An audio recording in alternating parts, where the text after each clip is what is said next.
Even the Enigma needs coffee. Uh,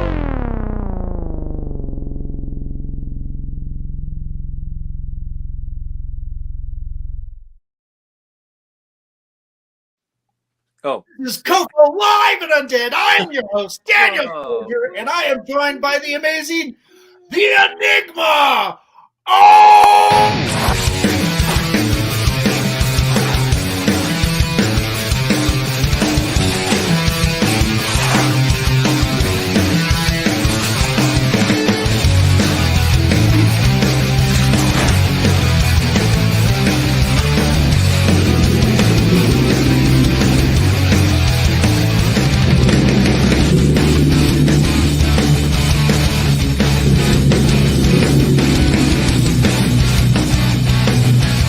You write something on my face?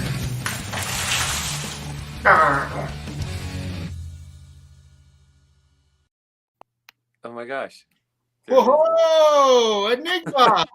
Yay. That was a little weird. Hold on. Let's get. Okay. Sorry, buddy.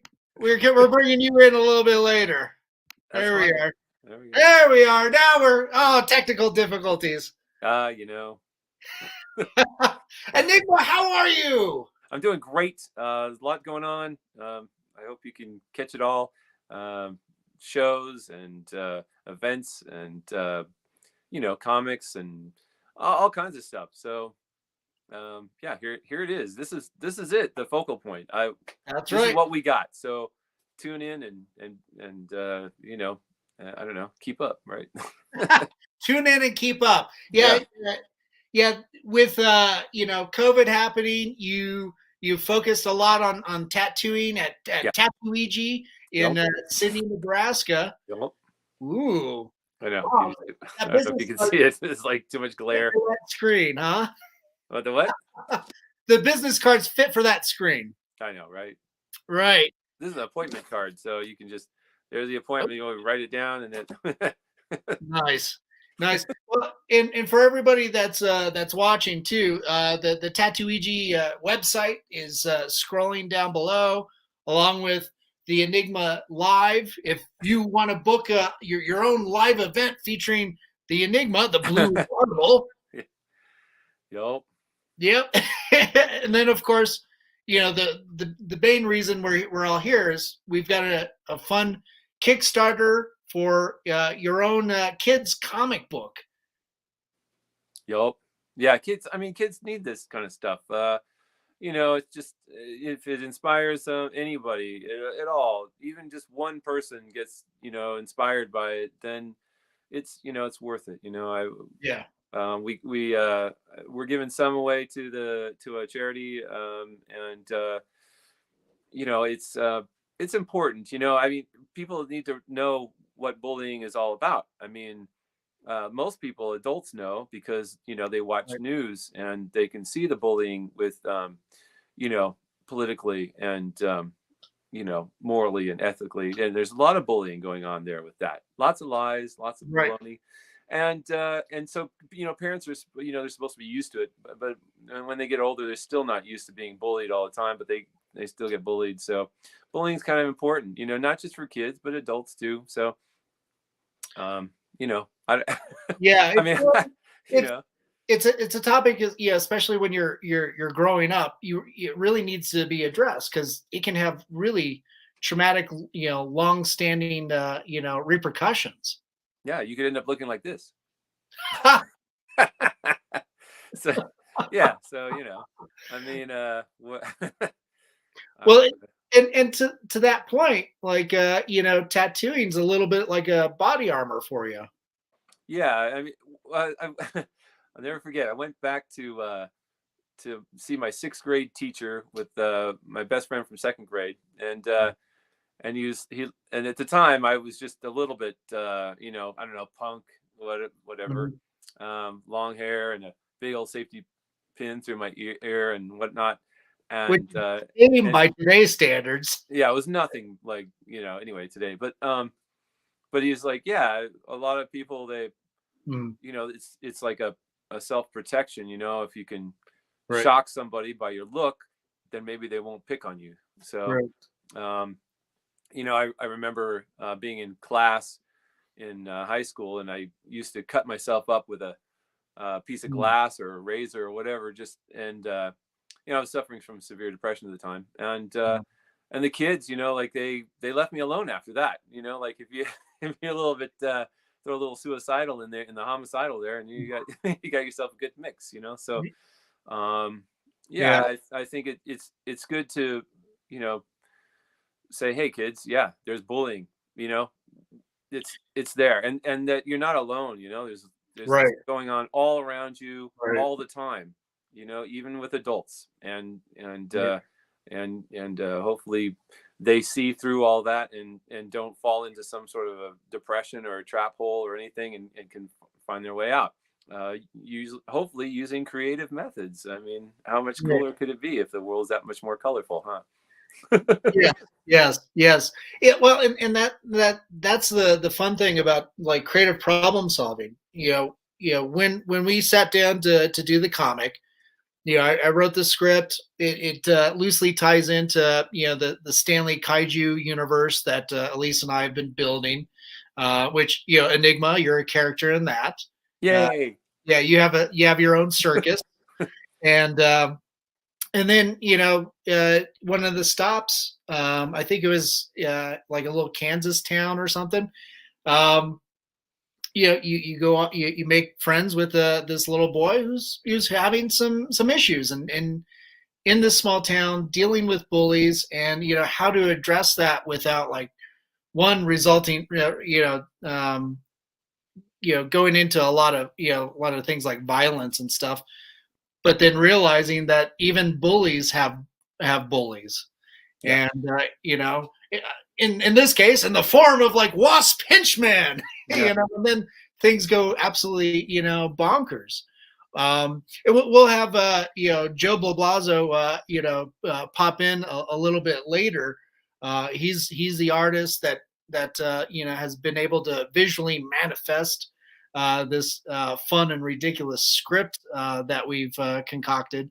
But yeah, while writing this, I was like, oh yeah, this is a real issue, and this could be, a topic worth Yeah, and discussing. it's important also because kids, you know, when they're first developing communication skills, Yeah. and if all they know is bullying, then that's going to be their method of communication. Right. Right. So that's why the bully, he's probably been bullied, and that's all he knows how to communicate with others. Yeah. And then of course then it goes to the next person and so on and so forth, and it's a communication path it's not a good one. No. It's hard to shake all that stuff when that's all you know, or that's, you know, how do you how do you turn out from being bullied all the time to not bullying yourself, or Right. whatever. And I mean, you know, forgiveness is a really important thing, because Mhm. a lot of times, you know, you bully people just because you can't even forgive yourself, and Yeah. then you, after you forgive yourself, then you can forgive others. And if you're lying to yourself all the time, then you believe those lies, and then you lie to others. It's just Right. like, it's tough, you know. Communication is a little tricky thing, and it's really important for developing people, and even just adults that, you know, just kind Yeah. of miss the whole thing, that they understand how to communicate with other people, and precisely. Right. Right. Yeah. That sense of conveyance, and also kind of being self-aware of one's actions, like, oh shoot, I might be having, from the bully standpoint, it's like I might be having this effect on somebody, but if nobody's there to point that out to you, Yeah. you and know and every day is different, you know. Like, yeah. you got to be able to forgive yourself every day, and your family as well. Like, I mean, you live with them, so you have to deal with them every day, but every day they're a different person, and every day they're also trying to forgive themselves of all the Mhm. silly things that they do, that they, you know. And so family, it equals forgiveness, you know. It's Mm. kind of like that. And when you go to school and there's people there, and you don't know how to talk to them or communicate with them, and then some people are just, their anxiety pushes them forward Right. to be more, I don't know, pushy, or bullying, or whatever. And Mm. they don't really mean to do that, but maybe they don't, that's the only way they know how to communicate. And maybe one day they're having a bad day. Maybe you're having a bad day and you pick on somebody Yeah. you didn't mean to, because you're not really a bully, but at the same time, you're having a bad day and they just hit the right button and boom, you blow up, you know, and then you just have to, you know, you have to forgive yourself and you have to forgive the other person, and pick you up know, the pieces. whatever, you know. Yeah. Yeah, it's Yeah. just tough. You know, That's this world. reach out and you know, try and seek some kind of you know, Well, some just try type to of be nice, and acknowledgement. next time just go, Yeah. okay, you know, that was that was yesterday, you know, today I'm Yeah. a whole different person, you know. Yeah. Yeah. Yeah, Enigma, you have you know, such a rich and storied life. I mean, you know, you're you know, you came through doing Sideshow, doing Lollapalooza, and opening up for, like, you know, acts like Nine Inch Nails, and you know, and being like your own headliner on all doing all kinds of, you know, stage working man acts, as well as starring in X Files, you know, and of course a number of you know, short films and feature films and stuff. You know, how do you've kind of follow the path of the artist and the performer? How do you maintain that sense of you know, creativity for such, you know, such a long duration? You're going on like 30 some odd years, it seems like. Yeah, well, the, the stuff I do is old as anything. Like, you know, magicians, the same thing. It's always the same trick, just in a new package. And once in a while, you come up with something new, something totally original, and I've done that. I've taken, you know, and done a lot of traditional acts that weren't being carried over into the latest generation, and I do those, and then of course you know, you try to put pressure on to find something new that nobody's ever done before. And if you're willing to, you know, sacrifice your life for your art, then Mhm. sideshows probably might be one of your things. But That's you know, true. because it's dangerous to somebody else, but to me, Right. it just kind of comes naturally. I'm trying to redirect design my show again, Mm. because you know, I got most of my comedy from, you know, 70s sitcoms. And so, you know, as far as like gay jokes, race jokes, Ooh. sex jokes, all that stuff, it's like that's like, you know, that's my generation, and that's, you know, there wasn't really harm involved. It was just, that was just what people laughed at the time, you know. Yeah. And but you know, as you see things change, and you try to break out of some of that, Mhm. and be even, I don't know, try to stay with the times, you know. The times Right. are crazy, you know. You know, we got crazy wars and crazy little skirmishes, and you know, there's a lot going on. You know, a lot of mistrust in the world, and then a lot of people just blindly following this and that. So there's a lot to consider Yeah. when you're trying to create something that's, you know, going to be good for the next, you know, 5 years or 10 years down the road, you know. Right. It's hard to predict all of that, but Well, and like, since I take from old traditional stuff, it's yeah. stuff that'll never get tired, because it's just something that people can just feel all the time, you know. It's like, I mean, now of course you have the internet, and you have Right. to battle people with phones, Mm. because Yeah. they can see the much more hardcore things on their phone all day long. But if you're performing, you know, nightly or weekly, you can only go, so your limitations are there, you know. For You can't do every night, do the most extreme thing, because it's a wear on your body, you know. It's daunting. Yeah. It's I don't know how you do it. You're obviously, you know, tremendously skilled in those death defying acts. We do have some comments that are coming in. So we've got our Oh, friend good. Angela saying hello to us. Hello, Angela. And she wanted to, you know, reiterate, hey, you know, go support our Kickstarter for the Adventures of the Enigma comic book. Yeah. And then, of course, we've got our friend Nate just stopping in, saying hi. Everybody's looking great. And your neighbor Brad from Sydney. Okay. Cool. Hi, Brad. Hi, Nate. Yeah. You know, you've got a nice little fan base, you know, and everything.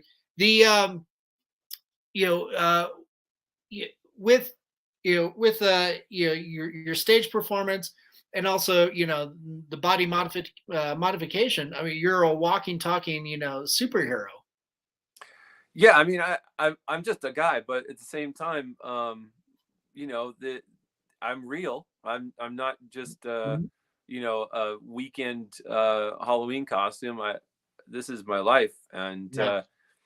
it's not. I mean, nowadays there's a lot of people that have a lot of extreme tattooing and stuff like that. Mhm. But I was there when it all kind of, before it even became anything, and Right. so I don't know. I just kind of rode the wave, got part of the curve, and but still, I really changed a lot of the world just by doing this. So I influenced a lot, and I don't know, I was influenced by science fiction movies and cartoons and comic books and stuff, and I brought that kind of ideology into tattooing, where tattooing was more of a traditional thing with just a stamp collection. So I just kind of kicked it over. Right. Yeah. Well, yeah. Like, when I first learned of you, I was in like high school. In the early '90s. Yeah, specifically with the X Files episode. Humbug, and I was like, yeah, I was absolutely mesmerized. And then, of course, jump forward to like 2010 when we met up. For the first time at I think Jeremy Atkins. Yeah. Um, like Dark Arts Festival. I think it was Yeah. in Kentucky of all places. His birthday party, but yeah. Yeah. Oh yeah, pretty much. Right. Yeah. But it's just like, holy crap. Yeah. Yeah. Cause you and I were talking comics, from then on. And it's just like, yeah, why don't you have your own comic? You Yeah. are Yeah. literally I a was like, walking Dan, action figure. where's it at? Yeah, yeah. I was like, okay, I'm ready. Let's go. Put it in my hand, dude. We talked about it last night. I know. Get on it. Stop being late. Let's go. I And know. I definitely appreciate that diligence, but guys like Carl Christian Krumfoltz and Yeah. were able to make that that dream manifest. Yeah. And then we worked with a number of artists and talents, kind of telling those stories under the Show Devils, books. And now, with Joe here that we're going to bring in just a few minutes. Hold on, Joe. We're going to get to you. But and bringing it in for a younger audience too, that I think, like we discussed earlier, focusing on topics like, bullying, anti-bullying, really needs to be, a continued discussion at least. Yeah. And bring light to those situations. You mentioned your younger days, kind of dealing that, putting up your armor, having, self, harm or self cutting to keep, potential, jerks at arm's distance. But I always found too, like with your tattooing, it draws so many curious people in. And I think it's, it can be a really wonderful thing just seeing how you interact with people at live events and Comic Cons. Yeah, I mean, I give it a shot. Once again, just a guy, but I just hope that people, try to think outside the box and try to open their minds to new ideas and new things, and that's how we evolve, as a species. Yeah, most definitely. with that evolution, let's bring in Joe, because he's definitely the more evolved, especially compared to me. That's for sure. Yeah. I don't know about that. Dude, have you looked at me? You're gorgeous. You're gorgeous. I'm just a couple pin lines less, just short of Charlie Brown here. I just and that's about it. And for somebody to pull away the football every time. That's all right. I just need a few more lines till I complete my transformation into Danny Trejo. Oh, nice. That's actually someone to aspire to. Yeah, man. You've got about 40 years. You know, I'm to get counting there. them. I'm Yeah. marking the days. Yeah, I know you somebody who can would be- give you that tattoo that he's got. Oh, dude. Yeah, you know, I need a good chest piece. Yes. there you go. Prime real estate. Yeah. Yeah, Joe. I think you would be an amazing Rancor Wrangler. Oh my gosh. That means so much to me. That's Thank you. Yeah. Enigma, did you see that? Boba Fett. Yeah. Yeah. That was good stuff, man. I mean that really, it was one of the most exciting episodes, and it really, all of a sudden, I became a big fan of the Rancor. Yeah, he was like a bit part, and then all of a sudden, his career started taking off, and I was there at the very beginning. I was still a fan, but it really it made me a bigger fan, to see him and what he's doing, and I mean, I don't think he got hurt during that. I think it was a lot of just squibs and stuff, right? Yeah, I think so. I think it was just, he had a stunt Rancor. Yeah. Yeah, with the Rancor, I think that's the closest they've gotten with their own kaiju in the Star Wars universe. Yeah, so I mean, far. feeding him has got to be tough. He probably eats a lot.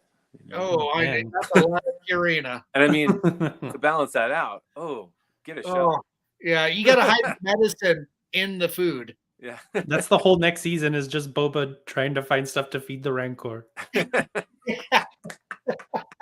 He's planning out of house. He's gonna hire a bunch of bounty hunters just to get stuff that he could feed this monster. Yeah. Oh, the poor, that poor Rancor. He gets caught chomping on Jawas. Yeah. So, are you doing a Rancor series too? What's going on? Starting to. Yeah, it seems like it. We got some ideas here. We're just workshopping it. Everybody out there, we're just spitballing. But so.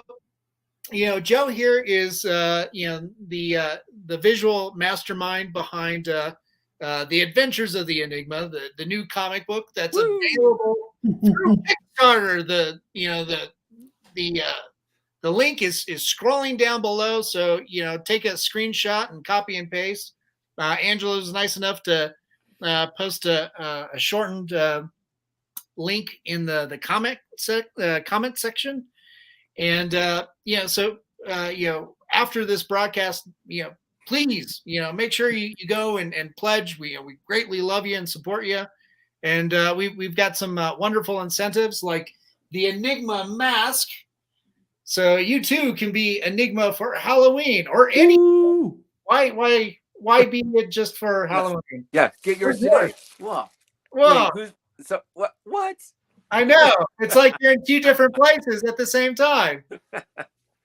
And then of course, Joe's got some wonderful incentives too, where you can get original sketches from him, pencil sketches and stuff.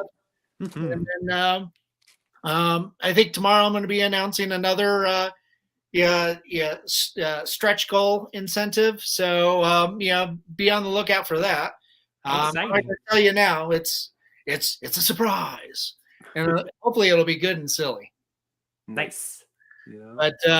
But yeah, Joe, what was it like to when I reached out to you and kind of pitched the idea? It's like, hey, I want to do another comic with my buddy the Enigma, and of course I want my buddy Joe to illustrate it. What did you think of that? Was that like absolutely fun, loving, bizarre, or like, oh great, it's damn? No way, dude. It was awesome. I was so pumped. I happened to just be coming off of another project I was working on. Nice. And you called me up and I was like, an opportunity to work with my bud doing a comic about the Enigma? It's like, dude, I need to go like high school me just to brag a little. If I could time travel and be like, hey, you're going to be doing this, dude. And what? But yeah, man, I was super duper pumped. Cool. I started, I have a whole like folder in my iPad of reference photos and everything. I went to town. I went nuts. Oh, that's awesome. That, that made me so happy when you said, yeah, I'm game to jump on board. and put up with my shenanigans. And unfortunately, poor Enigma is the one that had to keep us going. Oh, come on. So with the cattle prod, like, come on, get working, get working. Where's my comic? I just like to have new product for the fans, Yeah. Oh yeah. Yeah. Well, and I think too, Enigma, if I recall correctly, wasn't there a period where you were going from school to school and talking about bullying and how it affected your life? Yeah, I did a few school lectures. I think they were like in California, but Mhm. I think the kids liked it. I didn't do a lot of them because it requires a number of other people involved, and Right. then they change jobs, and then this happens, that it's a convoluted, Yeah. complicated thing. But the few that I did, people loved it, and I'm able to go into a school and tell kids things that their parents or teachers can't tell them, Right. because it just is crosses interest lines. But because your teacher can only do so much, because that otherwise they have to stick to a pretty rigid script sometimes, whereas I can just go off and say whatever I feel, and try to relate more to the kids. And I think when you're a little kid and this blue guy comes into the school, you kind of listen more. It's like, wait, what does he have to say? I mean, I've heard my teachers, I've heard my parents, and they all say the same thing. But what does this guy have to say? So it's like a chance for some fresh air. Yeah. Totally. Oh wow, that's great. You come from a great an interesting, unique perspective. Especially with your travels and what you've seen and what you've experienced. And I think it's something that kids are definitely worthwhile to learn from that. You're right. They're not going to get from their teachers or from their parents too. Joe, have you ever had experiences like that? Being bullied? Being bullied? Oh yeah. I went to a pretty small school, so it was it wasn't a long process, because once you stood up to a bully or whatever, however that gets resolved, it's usually one and done, and then you're with the same kids all throughout high school. So early on it was an issue, and I was just a little nerdy boy, and but yeah, after maybe like 6th or 7th grade, which is probably when it's the worst for most kids, right. it was pretty chill after that. But I had a little brother, so I had to look out for him too. That's good. But and you hear of kids being picked on, being bullied online. Oh yeah, really harsh, because it's so hard to combat that or deal with it. And you hear of kids like doing things like committing suicide. It's like you hear of that stuff, and I keep thinking, it's like, oh my God, life gets a lot better past this. You're not with these people for the majority of your life. I find it so harsh and tragic to hear all that. Enigma, do you have any School's a small part of life, Right. It's really important though, because you're growing, you're maturing, and the way you learn things then is those are things that you keep the rest of your life. And it's tough to change. It's really tough to change things. So it's you try to tell the kids, hey, this too will pass. But it's easy enough to say. But when you're the one that's a prisoner, right? Who you're at home and you're a prisoner, and then you go to school and you can't leave or do you're there. You don't get the choice to just take off or whatever. So you're stuck there, and then then you go home and you're stuck with whatever and you don't get to choose your environment. You're a child, and so and they try, and as much as everybody tries to protect everybody, You know, it's good to teach your kids, you know, how to socially kind of defend yourself. Mhm. Yeah. And that I always offer up as, you know, comic books and superheroes Right. as the inspiration. So, you know, Batman is afraid of bats.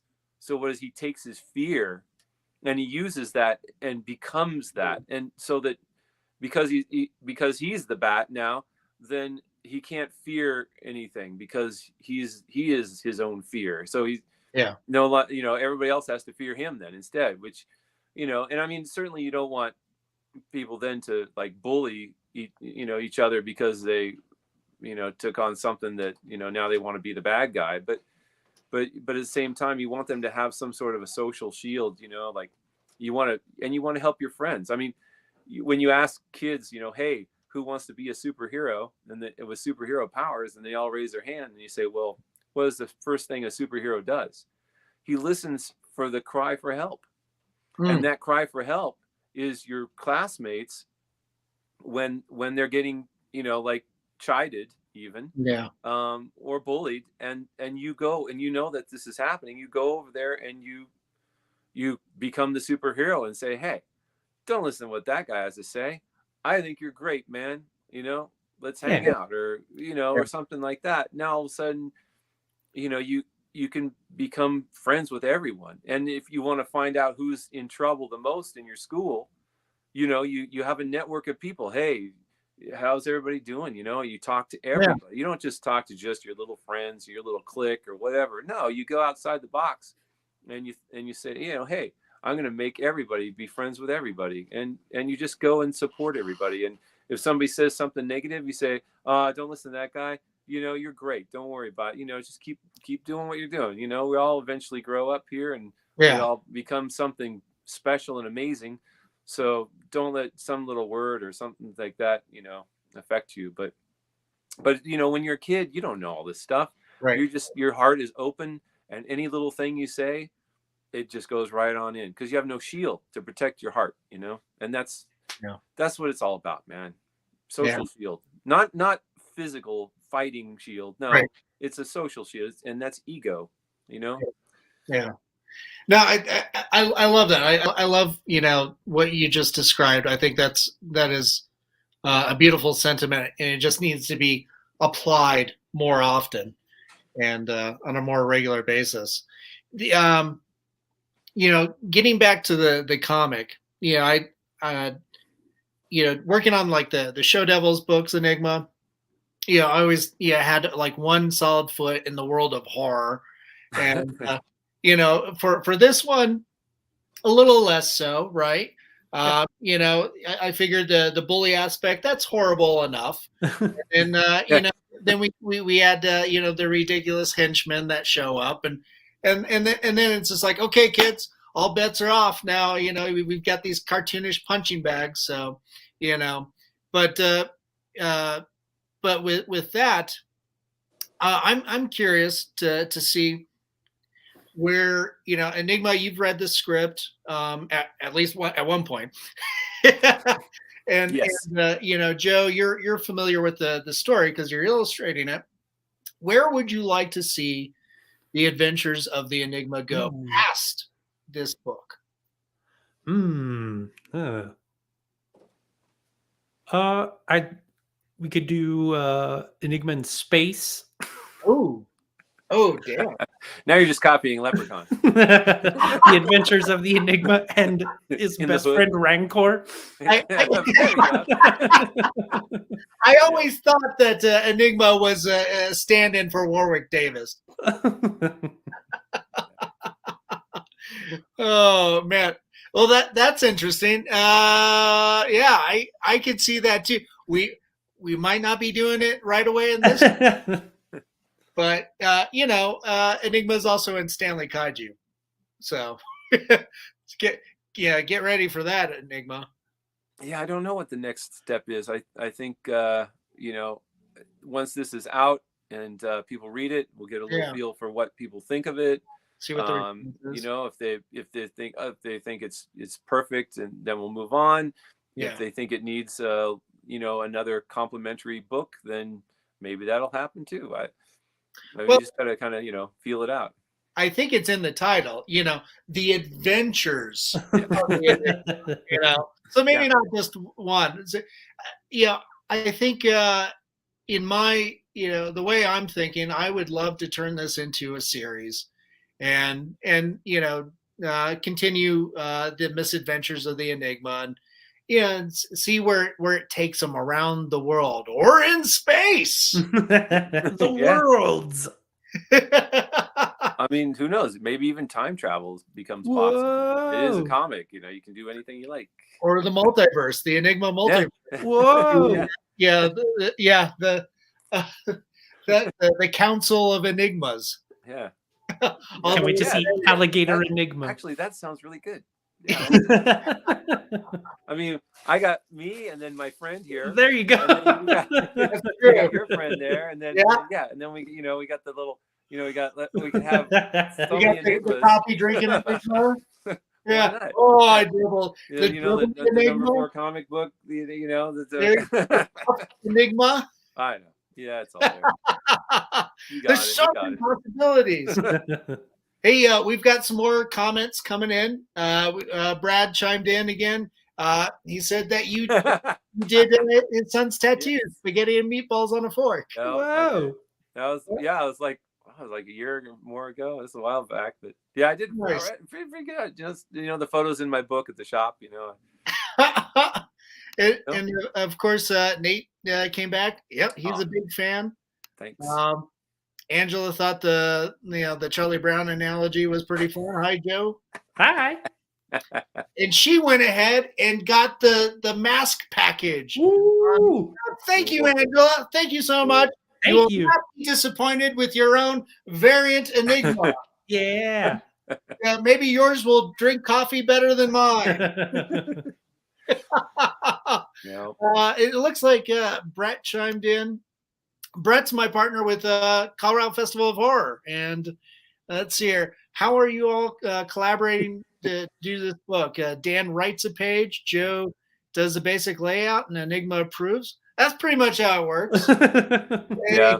Except I think Joe has the larger workload where he does the layout, he illustrates, he inks, he colors, and then he calls me up and says, "You better be happy." Yeah, I got the fun part. I do a bit of the distribution too. Yeah, you do. That's true. Some of your largest audience members are going to be at your tattoo conventions and at your sideshows. So yeah, I think this is going to be a welcome, more lighthearted, addition to all that. And it looks like Angela went ahead and put up the link again in the comment section. So thanks again, Angela. I wanted to share with you guys some of Joe's art, and we do have some still photos of Enigma, some of your live performances that I've gathered, and well, our friend Ryan Poliski has gathered too. Oh, good. So make sure to credit him. But of course, for everybody out there, this is the front wraparound cover. I mean, we went all out. Well, I should say Joe went all out. Zach's working on the logo, so we'll have that here pretty soon. But yeah, it's absolutely nuts. So everybody will know what I'm saying when I say, like, kind of wasp henchman. It's like, look at that guy. He looks like he's from the Tick. So a lot of fun. Joe, as far as art goes, like, what was the inspiration of doing a cover like this? My initial sketch, I just kind of, I did a bunch of sketches. I sent you a bunch, and then went to town and started drawing, and I kept adding more stuff, and it kept getting bigger and bigger, and I was like, well, I could chop stuff off or go big. Yeah. Nice. So you decided to go big on that. Yeah. And of course, yeah, I love the initial concept sketches of Enigma. I mean, Pirate Enigma with a balloon sword is fantastic. That's definitely him. And then you've got like samurai enigma down here at the bottom. I thought that was just brilliant. Falling down a well enigma. You get that too. Yeah, you covered all the bases. Huh? That's thank goodness for consistency. And of course, this is a fantastic page. Yeah, I love how you're able to simplify your style. But for everybody, when you get a copy of the book, look really close, because there are just tons of textures and line work, and I am envious because Joe knows I am a line guy. You're the line guy. But I am so slow with my drawings, and you're so fast, Joe. So I am envious, my sir. But Enigma, when it comes to, of course, the stage performance, this is Yep. there we go. Yeah, there we go. I love this image. It looks like you're in pain, but maybe it's just a big happy smile. I don't know. That's just part of it, man. Putting yourself through some interesting stuff. I mean, to other people that would be horrendous, but for me it's like that's just me walking around, with giant hooks. Of course you've got those plugs in your face. It's people who might be a little squeamish at home. Yeah, he's not like cutting fresh holes in his faces. Those are piercings.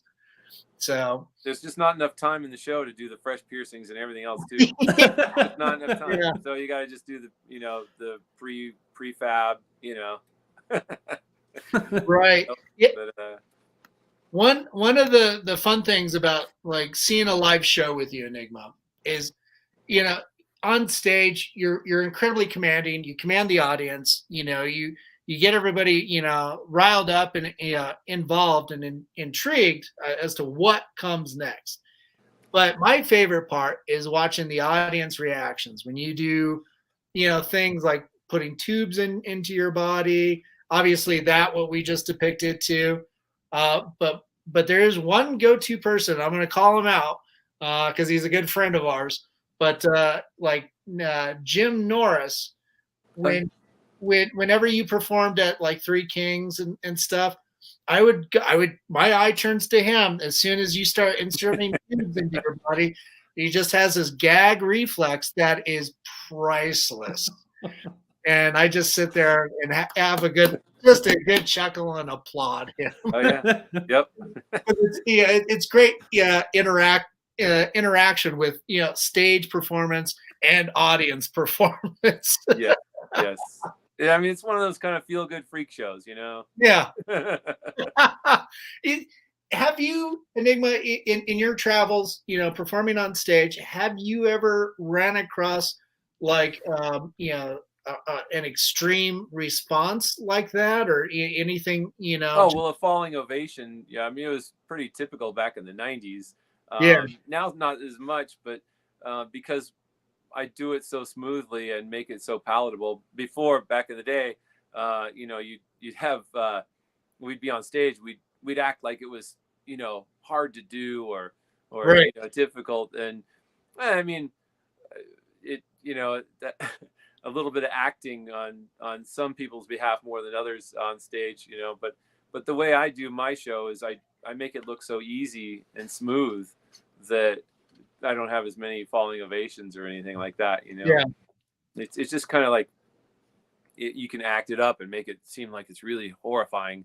And people don't know how to respond to stuff they haven't seen before. So right. They kind of look to you as to how they should respond. So if you act like it's really horrifying, then they'll be more horrified. But I just been doing it like it's ballet. So I make it look pretty, even though it's harsh. But yeah, it's fun. I mean, for me, it's nothing. But for other people, it'd be like, you can't just typically throw a sword down your gut, right off the bat. It takes some work, Yeah. With that too, are there acts that you used to do that you will not do anymore?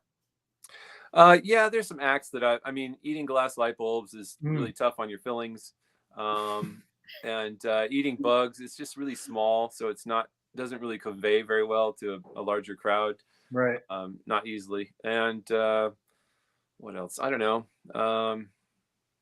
That I would try. I don't know. I don't know. That's pretty much it. The rest of it you can pretty much see from far away, and yeah, it's pretty. I mean, I usually try not to do anything that's on the floor.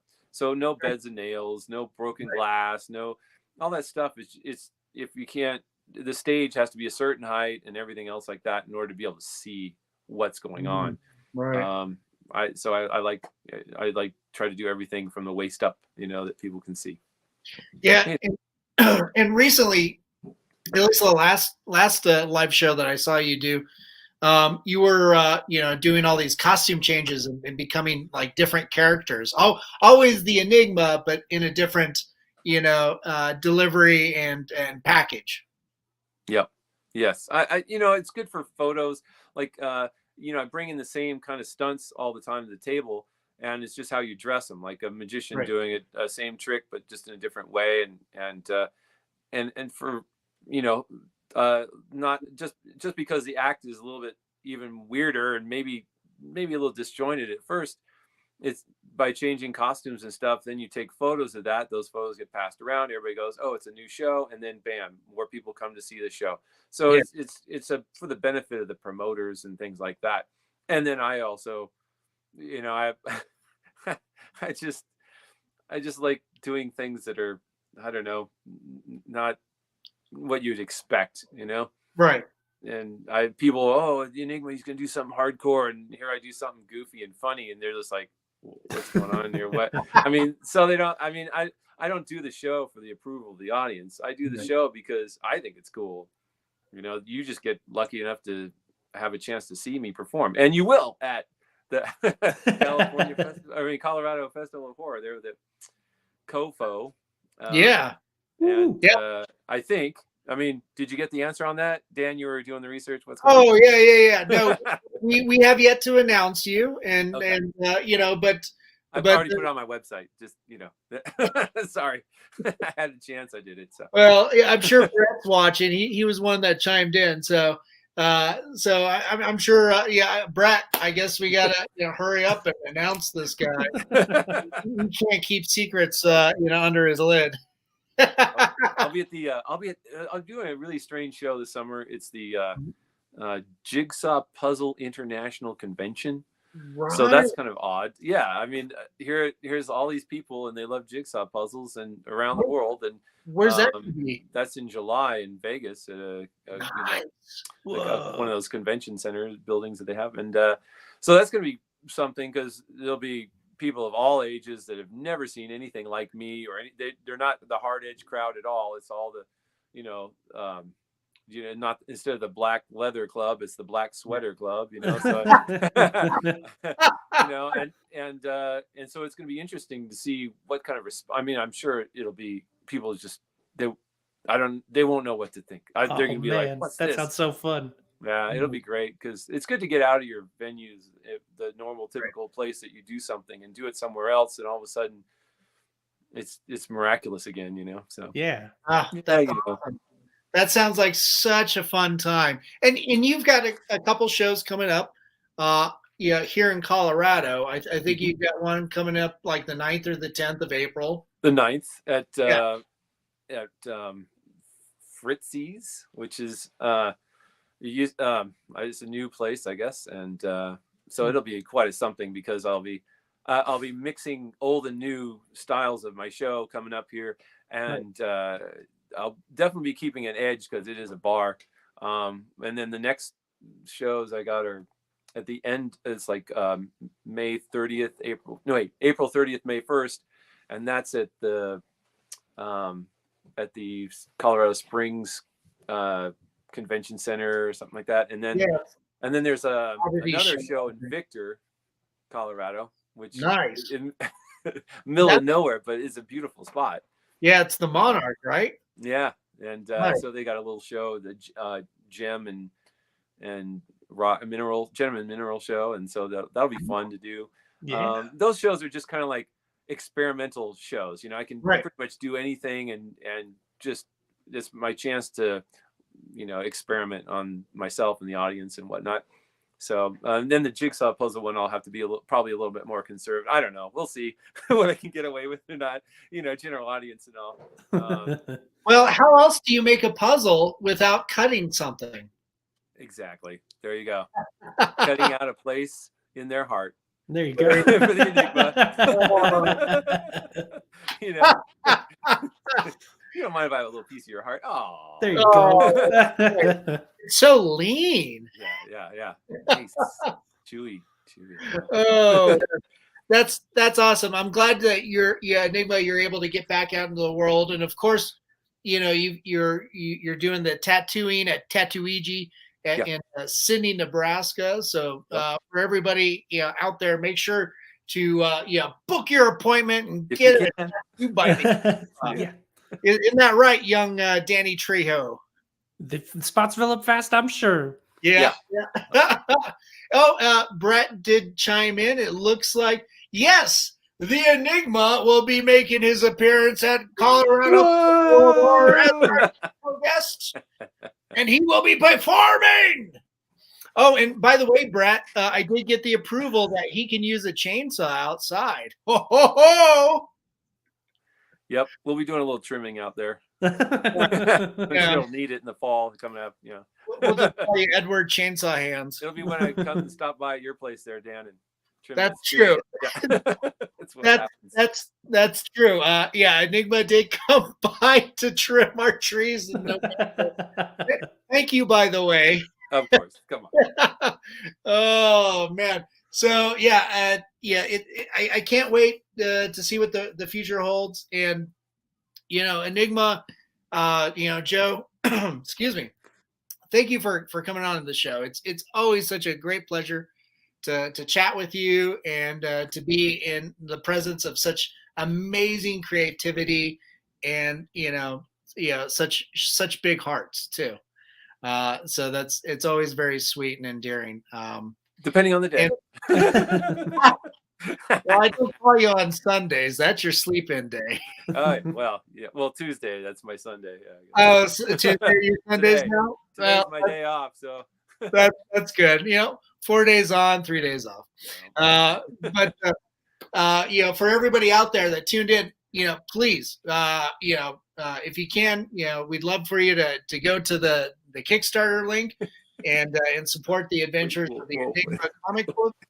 It's just and for everybody that's interested in booking the Enigma, go to theenigmalive.com. And if you want a tattoo by our Blue Marvel, then definitely book your appointment through tattooeg.com as well. And and thanks for everybody who went to the Kickstarter during the broadcast and contributed. Angela, we greatly appreciate it. And yes, Brett, chainsaws will be utilized. Chainsaw.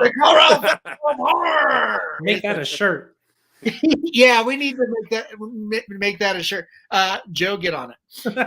Yay for chainsaw. Yay for chainsaws. Oh, look at it. It's here. Blessings to you all. Good luck on all the shows. Good luck on the Kickstarter. Thanks, Nate. We're on the Kickstarter itself. We're 80% of the way there, and we've less than 2 weeks to go. Cool. So, just a little bit, but every little bit helps. We greatly appreciate it. And, of course, guys, thanks for coming on to the show. Hang on for a few minutes while we sign off. But again, it's always a pleasure.